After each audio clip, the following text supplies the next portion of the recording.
Bienvenidos al segundo bloque de Radio Apevi de viernes 16 de mayo, lluvioso, 2025. Vamos a recibir a nuestro segundo invitado. Él es Facundo Soto, él es narrador, poeta, periodista, psicólogo con perspectiva de género. Tiene más de 30 libros publicados. Su obra atraviesa la literatura, la crónica, la teoría queer, explora las identidades, los márgenes y la disidencia. Egresó de la Diplomatura en Géneros, Políticas y Participación de la Universidad Nacional de General Sarmiento. Colabora en el suplemento Soy de Página 12 durante más de una década, coordina talleres, laboratorio de literatura gay queer en el Centro Cultural Ricardo Rojas. También dicta la materia Diversidad e Inclusión en la Universidad de Flores y es curador de la Biblioteca Queer de la Galería Centros. Recientemente se presentó en la Feria del Libro 2 libros. Él ha estudiado e investigado desde esta perspectiva de género artistas muy importantes como Miguel Abuelo, Charly García, Palo Pandolfo, Yoshua. Bueno, es un gusto y un lujo tenerte acá en Radio Apevi. Facundo, bienvenido, muchas gracias. ¿Qué tal? ¿Cómo estás? Bueno, antes que nada, quería saber, vos cuando empezaste a estudiar psicología ya tenías en claro que querías dedicarte particularmente a la perspectiva de género. No, tenía en claro que me quería dedicar a la literatura, al periodismo, a la escritura. Pensé como una cosa medio alternativa, un poco como lo que hizo Piglia, que quería escribir y estudió historia, y eso le dio como un perfil diferente, ¿no? Yo para escribir como Dostoyevsky en esa época era como un ideal, después fueron otros. Tengo que entrar a la psicología de los personajes y no hay mejor forma que entrar a través de Freud y Lacan. En realidad me fanaticé bastante cuando empecé a estudiar. Onda que me acuerdo un sábado a la noche estudiando con un amigo en un bar que se llamaba UAM, como el grupo, el dúo, ¿viste? Sí. Ahí creo que era Sarmiento y Rodríguez Peña, cerca del Vitral, a la tarde. Ajá. Sí. Se hizo la noche, se fue. Yo me quedé, cambió el público, cambiaron las luces, se volvió como oscuro el lugar. Y yo seguía con mi libro de Freud, tomando apuntes, pero gozando, disfrutando.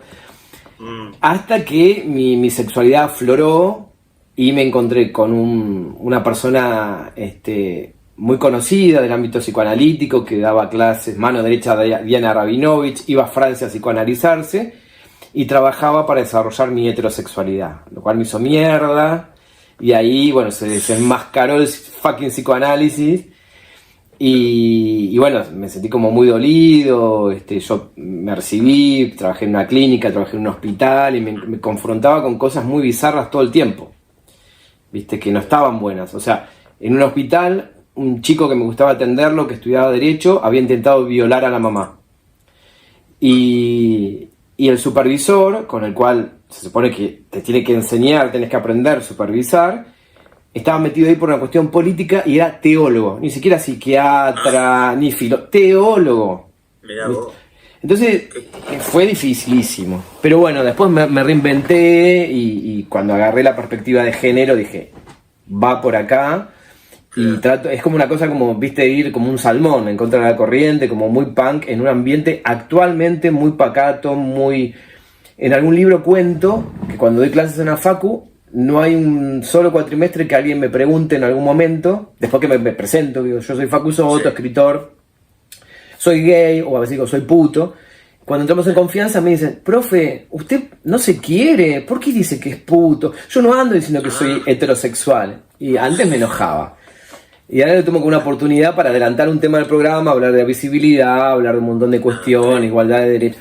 Pero digo, hasta el día de hoy es un bajón, ¿viste? Gente que estudia psicología, clase media, universidad privada, ¿no? Y nos falta mucho para deconstruirnos.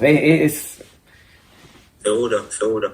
Quiero presentar al equipo, a ver, vamos a hacer algunas preguntas y también nos vamos a meter un poco en la psicología de esos personajes tan interesantes. Quiero empezar por Karina. Antes que nada, Cari, el micrófono tenés que abrirlo porque si no, no te vamos a escuchar. A ver, Cari, ahí está. Facu, ¿no? Ahí está. ¿Qué tal, Cari? ¿Cómo estás? ¿Cómo andás? Bien, acá disfrutando el día de la lluvia con mi gatito. Tengo dos. Bueno, qué significa la palabra heterosexual, que es muy común en realidad. Pero, Bien. a ver, Buena pregunta. Mira, heterosexual como, bien bueno. heterosexual como elección, no problem. Ahora, heterosexual como nos la enseñaron desde la biopolítica, digamos, desde estos discursos microscópicos casi invisibles que nos fueron metiendo, colonizando, es un régimen obligatorio. Es como una especie de dictadura donde te enseñan obligadamente a no preguntarte qué elección de objeto querés hacer y te imponen una heterosexualidad obligatoria. Y ahí estamos metidos todos, todas y todes, al menos que en algún momento, viste, te chocás contra la pared, abrís los ojos y te empezás a preguntar. Hoy, por suerte, hay más información, pero décadas atrás era más duro, como decía recién, ser el salmón, ¿no? Después te das cuenta que hay un montón de salmones, ¿no? Pero bueno. Rosario, Me quedo. voy a quedar ahí con el mate, pero bueno, es tu turno. Igual, yo te dije la dos veces, te la vengo diciendo dos veces. Esas preguntas que yo tengo ganas de hacer, me las saquen encima, Miguel. No me digas que querías hacerle la misma pregunta que hizo Karina. Mirá vos. Bueno, entonces... Igual, están conectadas telepáticamente. Tenemos tantos años trabajando O por juntos, WhatsApp. más o menos 20 años, parece mentira, no en esta modalidad, pero ya somos como una comunidad. Bueno, así que voy a pasar ahora a nuestra compañera Mariana. Bienvenida, Mariana. Hola, Marian. Hola. Abrí el micrófono. ¿Qué significa para vos trabajar, ¿no? de todos estos temas, ¿no? ¿Qué se le dificulta a la gente? Sí. ¿Cómo es? Sí, creo que te entendí. Aceptarse como es. ¿Cómo? Aceptarse como es. Sí. Mira, me parece que el problema no es de uno o de una aceptarse como es, ¿no? Yo, por ejemplo, como psicólogo, atiendo mujeres trans, varones trans, y ellos no tienen ningún problema con su identidad de género, ¿no? O personas con discapacidad con su discapacidad. El problema, o personas con orientación sexual no hegemónica como yo, que soy gay, con mi putez. El problema lo tiene la sociedad que te invita o te obliga a que seas como ellos quieren que seas. Cuando vos no podés ser como ellos quieren ser. Querés ser como vos querés ser. Entonces el problema son de los demás que no te aceptan. En realidad, supongo que vos te aceptás, yo me acepto, él se acepta. Pero bueno, por ahí a veces uno se confunde con el bullying que nos hacen, con ese tipo de cosas, ¿no? Y donde más se me dificulta hablar estos temas, paradójicamente, es con los lugares donde hay mayor nivel de intelectualidad. Ahí me parece que hay más resistencia, están más agarrados a la heteronorma, a las cuestiones del bien decir, y ahí es mucho más complejo que en otros lugares donde la gente es más simple y se entrega al placer, digamos. Ajá. Ahora sí le voy a dar la bienvenida a Joan. Hola, Joan. Antes que se te caiga la conexión. Dale, Joan. Hola, buenas noches. ¿Cómo estás? Queridos anteojos. Bien, ¿usted? Bien. Mi pregunta es, ¿cómo descubrió que era gay? No lo descubrí, siempre lo supe. Lo que pasa es que me trataban como de callar mi cuestión gay, ¿viste? Me hacían todo el tiempo notar que era diferente a los demás cuando en realidad todos somos diferentes. Entonces ahí como que se me armó un poco el problema y esta cosa que a veces nos agarra, creo que a mucha gente, de querer integrar un sistema, de querer ser como son los demás. Entonces, cuando uno se confunde y va por esa vía, ahí vamos perdidos. Me parece que tenemos que resistir y seguir siendo el que cada uno es, con sus cosas lindas, con sus cosas feas. Como dice Charlie, bancate ese defectos, todos tenemos defectos y bueno, es por ahí, me parece. Ahora en algún momento vamos a ir con Charlie. Acá me pasa la pregunta, Lau, ¿por qué te gusta ser escritor? Te pregunta Lau. Porque me da placer, me divierte, porque es un juego. Es un juego, es como hacer un collage, sacar, recortar, pegar, estar atento a cosas que alguien... O no estar atento, pero de repente escucho algo que alguien dijo que me gustó y digo, uy, esto puede encajar en tal personaje. Es como pintar un cuadro, ponerle un color, hacer que ese cuadro tenga una sombra, que tenga un relieve, un fondo. Me parece muy divertido, es un juego, me divierte. Bueno, voy a cerrar esta primera parte con Gaby.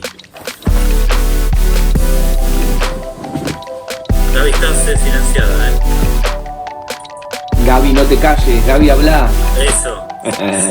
No te silenciamos. Tu voz es importante. No, yo transmitir esto porque en realidad ahora estoy en capital. Ah, mira qué bien. Vivo en capital. ¿En qué zona estás? Pero a veces me voy a una casita que tenemos el fin de semana y escucho el ruido de auto, de voz. Ah, mira. Siempre hay algo de espérate. Eso se pone a escuchar. Sí, buenísimo, sí. ¿Vos sentís que escribiendo es como tu forma de descargar cuando sentís que te pasa algo? Sí, pero cuando hago eso no lo muestro. Eso es como un diario íntimo, ¿viste? Eso a veces, antes lo hacía mucho. Llevaba un diario íntimo como hace muchos años, más de 19 años. Mira, hace 19 años que vivo acá, cuando vivía en un departamento en Primera Junta. Escribía casi todos los días de esa manera, ¿viste? Ahí me sacaba cosas. Era como una especie de ir al psicólogo, ¿viste? Vomitaba las cosas lindas y las cosas malas. Y al leerlo me daba cuenta de cosas que me pasaban, empezaba como a entenderme más o a entender a los demás. Ahora escribo desde otro lugar, escribo más pensando en que sea algo lindo, lindo entre comillas, digo, lo feo para mí es lindo también, digamos, pero digamos que sea algo atrayente, interesante para otra persona, que sea claro, que sean personajes que tengan cosas para decir. Lo pienso como más estéticamente. Yo no tuve la oportunidad todavía de leer alguno de tus libros, pero los títulos son más que atractivos y me interesan. No, obviamente no vamos a poder hablar de todos, pero los que son biográficos o análisis o investigación sobre artistas, personajes que todos conocemos, pero en realidad no sé si conocemos tanto. Y justamente me quiero detener primero en Miguel Abuelo. Ahí, justo, mira, lo tenés ahí, un cuerpo desobediente. Vino, le mandé la invitación y vino, Miguel. Claro, sí, yo creo que todo en el inconsciente colectivo, perdón por el término, ¿no? Pero tenemos... Es de Charlie. Miguel, claro, Miguel Abuelo, todos cantábamos las canciones de, 1000 horas, etcétera. Pero que no es muy interesante como personaje esto que vos planteás como el cuerpo desobediente, ¿no? Todo lo que transmitía, toda la esencia que Miguel Abuelo, por ejemplo, Abuelo lo mostrás en unos fragmentos que de los 80 que salían en televisión, por ejemplo, hay una nota que le hace Silvio Soldán en Feliz Domingo, donde él arranca con todo, tratando de construir un poco ese escenario donde le hacían preguntas para él muy obvias, ¿no? Pero nada, si nos podías sintetizar, si es posible, la esencia de Miguel Abuelo. ¿Quién era Miguel Abuelo? Mira, Miguel Abuelo era una persona, como dice el título del libro, un cuerpo desobediente. Era una persona disidente, una persona que estaba por fuera, no había sido mordido por la heteronorma, o puede ser más sencillo, digamos, por la norma, por lo que se espera de cada uno. Él siempre fue el mismo, fue libre, fue rebelde, y fue genial porque abrió caminos para mostrarse tal cual era, ¿no? Hubo mucha gente que alucinó, que flasheó, yo mismo cuando era chico, porque me parecía qué bueno ver un tipo tan libre, que esté más allá, por ejemplo, de los límites que nos imponen de lo que es masculino y lo que es femenino, esto nos lleva a preguntarnos, bueno, ¿dónde comienza una forma de moverse que sea masculina? ¿Dónde termina? ¿Dónde empieza lo femenino? ¿Dónde termina lo femenino? ¿Dónde empieza lo normal? ¿Dónde termina lo anormal? ¿No? Y Miguel Abuelo estaba por toda su historia, más allá de todo esto. No le interesaba todo esto. Y bueno, me parece que en ese sentido es uno de los pocos rockeros que, paradójicamente, el rock, digamos, busca la libertad, pero no todos los rockeros.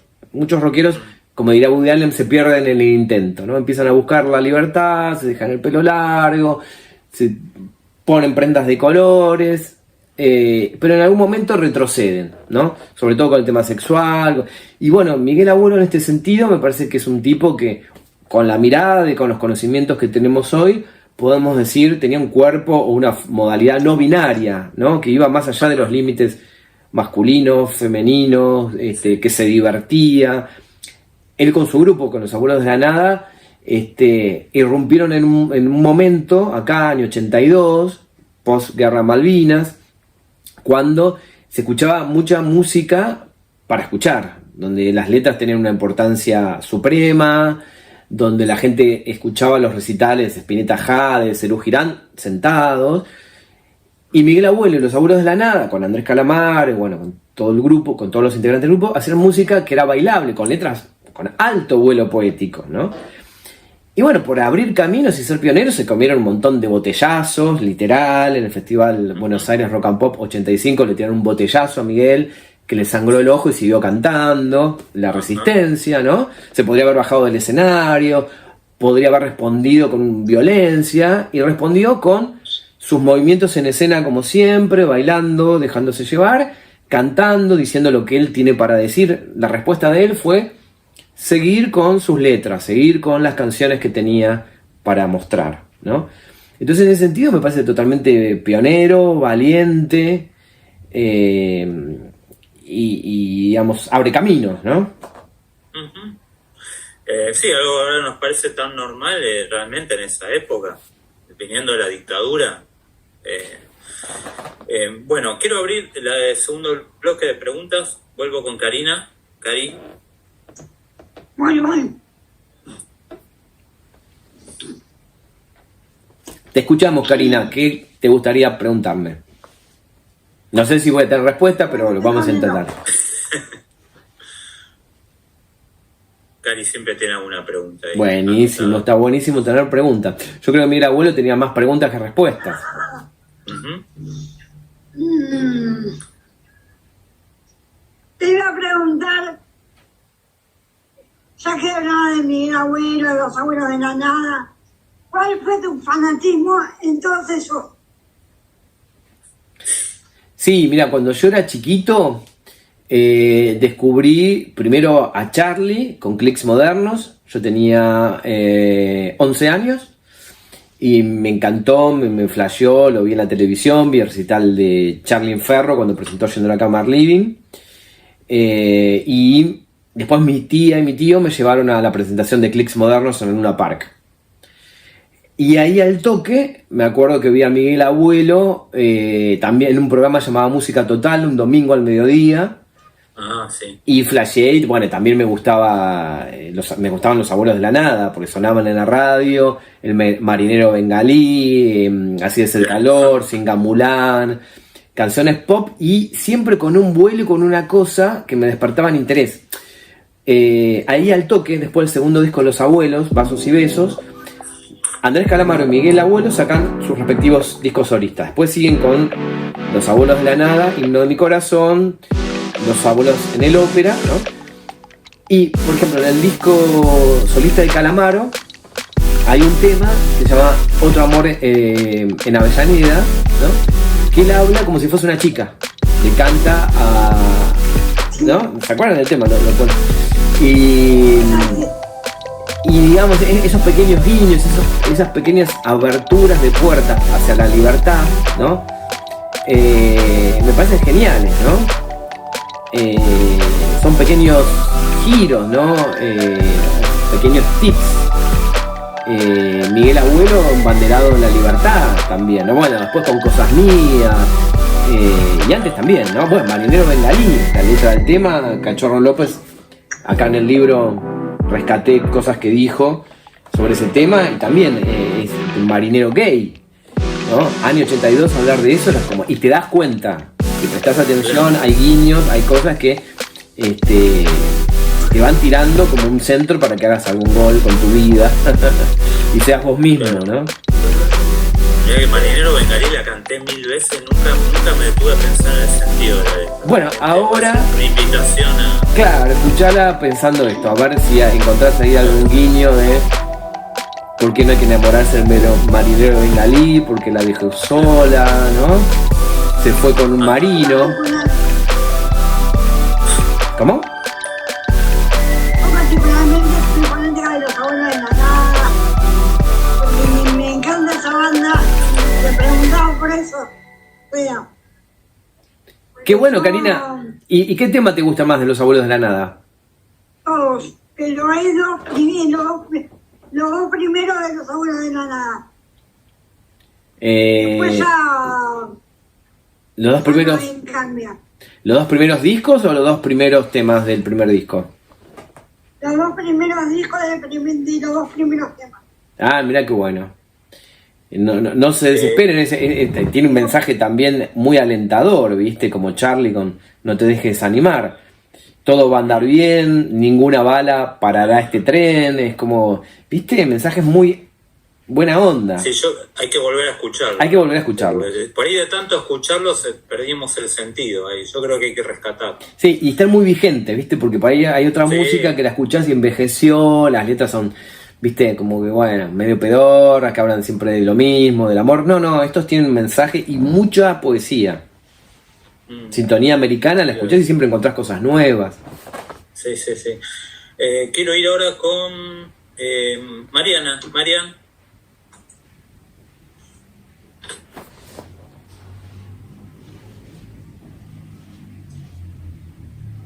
Marian, ¿estás ahí?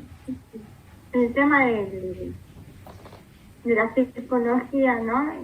Y el trato, ¿no? De los famosos que no se animaron al principio a decir, ¿no? Que eran gays. Uh-huh. Sí, me parece que tenés razón, que hay mucha gente que no se anima o no se animó. Y Miguel Abuelo me parece que como muy buen artista, él con sus letras, él con sus fotos, no sé si recuerdan la contratapa del disco Buen Día a Día, que está disfrazado de gaucho, está en cuero, está maquillado, con sus movimientos en escena, ¿no? Ahí te dice un montón de cosas, y esto hay un ensayo sobre Oscar Wilde, que también es muy interesante, ¿no? De Silvia Molloy, que dice, ¿no? Lo que por prejuicios de la época, lo que no se puede decir a veces con palabras, se lo dice a nivel artístico, como se puede. En este sentido, Oscar Wilde y Miguel Abuelo con el cuerpo, las fotos de Oscar Wilde con un clavel en el ojal y con las poses cruzados de pierna, con el novio que tenía en esa época, te contaban, te narraban una historia porque no podían decir explícitamente soy gay, ¿no? Y Miguel Abuelo con su cuerpo te daba un mensaje de libertad, esto sobre todo la cuestión del género, ¿no? De ir más allá de lo que establecido, de lo que te dicen que tenés que hacer, cómo te tenés que mover para si tenés un género o si tenés otro. Entonces él rompió con todo eso, con esos mandatos, estaba más allá de esos mandatos, de esas normas que nos imponen. Entonces en ese sentido me parece uno de los pocos valientes que apretó el acelerador y llegó a full, a fuego, hasta el fondo, no le importaba que le tiraran un botellazo. Lo mismo Charlie, Federico Moura, y para de contar en el mundo del rock. Hay gente gay como Leo García, como el grupo Adicta, pero son mucho más acá en el tiempo, ¿no? En los 80, ¿no? Entonces me parece que sobre todo ahí también hay un valor muy importante de valentía, de ir más allá de los escupitajos que le tiraba a la gente, la crítica a Federico Moura, la reseña, las críticas de la época especializada, le decían que era un tipo muy frío, que era un tipo, bueno, un montón de cosas feas, ¿no? A Charlie, bueno, también, Charlie no es gay y como que se lo acusaba diciéndole que era gay, que era payaso, pues como se movía, un montón de cosas, que después de muchos años terminó siendo reconocido. Entonces me parece que hay que valorar a estos artistas que abren caminos. Hoy en día la música de los Jabones de la Nada, Charly García y Tomé y todo eso se sigue escuchando hoy en día por la gente, ¿no? La gente lo sigue escuchando como si fuera un mito. Sí, se sigue escuchando totalmente y hay como mucho reconocimiento ahora, ¿no? Que quizás en su momento no lo tuvieron. En mis libros rescato mucho, en el de Miguel Abuelo y en de Charlie Queer, por ejemplo, un montón de cosas que hay gente joven que lo conoció a Charlie cuando ya era Say No More, ¿no? Y hay un montón de cosas que no saben de Charlie porque no están en internet, porque en esa época no estaba en internet. Año 83, cuando a Charlie le gritaban puto, como una agresión, se bajó los pantalones en Córdoba, fue preso por movimientos obscenos y todo eso. Y todo eso no está en internet. Lo tengo yo porque coleccionaba reportajes, tengo carpetas. Entonces, rescatar todo eso permite conocer cómo, que no siempre fueron reconocidos como son hoy. Queda muy poquito tiempo, yo quiero aprovechar, me gustaría hablar un poco sobre otro personaje que yo paso casi todos los días por la vereda hay una placa, ahí por la avenida Díaz Vélez. Palo Pandolfo. No, Palo Pandolfo. Sí, también lo he escuchado en la adolescencia, pero siempre me pareció un personaje enigmático, pero también que ejercía una muy fuerte atracción desde la voz, no solo desde lo que decía, los mensajes de las canciones, pero la sola presencia corporal a través de la voz. Yo, por ejemplo, lo conocí físicamente por la tapa de tu libro. ¡Ay, mira! Palo Pandolfo. Mira. Lo conocía nada más de las canciones, realmente, y creo que es uno de los personajes con el que vos realmente, no sé si fuiste amigo, pero él colaboró con vos en la... Sí, hicimos la bio juntos. Sí. ¿Qué nos puedes contar de Palo Pandolfo? Que y bueno, falleció hace poco. Sí, Palo en otro sentido también fue como muy transgresor y, por ejemplo, el primer disco Don Cornelio, que es alucinante, recibió muy buenas críticas y todo el mundo esperaba un segundo disco muy parecido al primero y rompió con todo eso y hizo otra cosa totalmente diferente, pudrió la voz, que tenía una voz como muy estética, claro, y por ahí es la voz que vos conociste, esa voz rota, esa voz que te transmite un montón de cosas, ¿no? Y tomó siendo un artista muy moderno, muy pop y muy vanguardista, sobre todo con New Romantic, post-punk, con el primer disco de Don Cornelio, tomó elementos del tango, esa cosa de la voz, ¿no? Y en ese sentido también fue como muy disruptivo, en el sentido que siempre que le esperaban algo de él iba con otra cosa, siempre siendo fiel a lo que él sentía, a la cuestión esta de experimentar, de buscar cosas nuevas. En ese sentido me parece que también como muy disruptivo y que marcó mucho y que tampoco fue reconocido, me parece a mí, mucho. Inclusive hoy en día, ahora se habla un poquito más, pero no tanto, ¿no? Quizás, ojalá, en 10 años, como pasó con Jim Morrison o con otros artistas, le llegue un poco más de reconocimiento, quizás en el sentido de que se escuchen más sus discos, ¿no? Claro. Sí, la asociación de él no sé si tenía que ver tanto que ver con su sexualidad, sino también que él tenía como un costado un poco de contacto con la naturaleza, ¿no? Casi místico, pues. Sí, totalmente. Era un tipo que buscaba la luz, una madre espiritista, y él también se conectaba con un montón de cuestiones galácticas, digamos, y estaba elevado permanentemente, ¿no? Tenía una mirada, una visión increíble de las cosas. Y sí, una gran espiritualidad, ¿no? Y un sentimiento también de horizontalidad que creo que lo tenía mucho Luca Prodan y él, ¿no? Que por ahí tocaba en algún lugar muy grande. terminaba de hacer su show, salía a la vereda, fumaba con la gente que estaba ahí, se sentaba en el cordón, hablaba con todo el mundo, digamos. Él consideraba que esto de tener un escenario le jugaba en contra, porque dice, no tiene que ver con mi ideología, con lo que digo en las canciones, que se abra Buenos Aires, de estar en un mismo nivel, la gente con el artista, no el artista elevado en un nivel superior, ¿no? Entonces permanentemente tenía esa cosa, digamos, que al día de hoy me parece disruptiva, vanguardista, de no creérsela en ningún sentido, con nada, ¿no? Cuando alguien se le acercaba a adularlo, él captaba algo de esa persona y él adulaba a la persona por eso que le decía, entonces generaba una cosa, por eso mucha gente, una cosa muy linda, por eso mucha gente lo quiere y tiene un muy buen recuerdo y todo el mundo se siente un poco amigo de él, que todos un poco lo fuimos por eso, ¿no? Porque te daba un lugar, no es que se ponía en un lugar diferente marcando diferencias, al contrario, y ahí está lo queer, ¿no? En vez de marcar diferencias, esta cuestión de, no sé, de horizontalidad, de no superioridad, no sé, de tratar de no usar poderes, ¿no? Claro, rompiendo un poco lo que es la situación del frontman que está arriba del escenario y la asimetría. Eso lo hablamos un poco con romper esa asimetría arriba del escenario y los otros la más abajo. Claro, eso es lo que Palo no quería. Le gustaba el escenario cuando estaba el ras del piso, cuando había una comunicación con la gente. Tenemos que ir cerrando porque se acaba el tiempo. Yo tengo muchas ganas de ir a la librería, comprar, no sé si todos tus libros, pero por lo menos de los que estuvimos hablando. ¿Dónde los podemos conseguir? Mira, la librería que nunca falla es Mercado Libre. En Mercado Libre está todo. Y lo que no existe también está. No sé por qué, pero está todo. Más barato, ¿no? A veces. Y aparte es más barato también. Si no, después, bueno, en librerías están, qué sé yo, la Libre de San Telmo, tiene un montón de libros míos. En las librerías se consiguen, ¿no? Pero ya te digo, el que nunca falla es Mercado Libre, encima te lo traen a tu casa, a veces sin cargo, a veces con un poquito de cargo. Y si no, también en la página de cada editorial, por ejemplo, el de Miguel Abuelo lo publicó Chirimbote.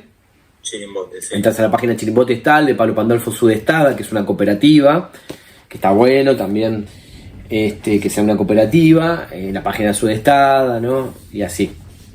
Bueno, se está por cortar. Un abrazo grande, Facu. Un abrazo. Muchas gracias por tu tiempo. Gracias, chicos, chicas. Hasta la próxima. Un curso dentro de poco y pudiste hacer del tiempo ahora para estar con nosotros, así que muchas gracias. Un abrazo grande para todos y todas. Bueno, Rosario, puedes hacer el cierre del programa si querés. Muchas gracias. Bueno, si no, a ver. Dale, Rosario, dale. Tenés que cerrar el programa. ¿Está bien? Sí.